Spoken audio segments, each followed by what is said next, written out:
sweer op hierdie moorse inkleerboek, jy sal nie poes praat nie. Ek sweer. Sit op jou alie.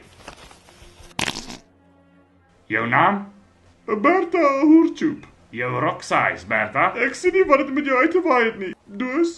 Bertha, ek probeer bloot die grootte vasstel van jou plat, Anna. Objection! Hierdie is Kak. Die ou dink hy's 'n comedian. Kalmeer, fok voort. Ek sal nou 'n grappie vertel. Grappies is wat ons aandag van hierdie moordsaak sal aflei. Stem jy nie saam nie? Ja, maar ek lag nie sommer maklik vir grappies nie. Kom ons maak dit makliker, Bertha. Vertel vir ons jou eie grappie asseblief. Die kudu eet nie van die vloer af nie. Wat van hierdie een? Wat is die kortste pad na Malema se hart toe? Deur sy borskas met 'n moorse skerp mes. Jy moet definitief van jou grappies werk, mevrou Hoertjoep.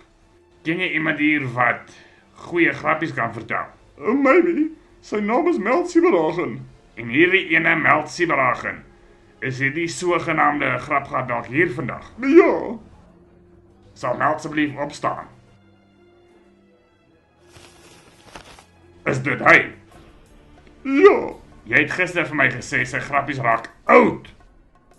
Ons draai weer. Bertha Hoertjoep. Wil jy vir my sê dat jy al Meld se grappies kan onthou? En dit vir ons op hierdie bladsy sal neerskryf? Wil jy dit probeer en 'n poes van jouself maak?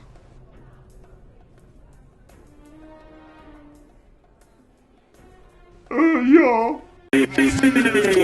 Nou, lê opwindende tye vorentoe.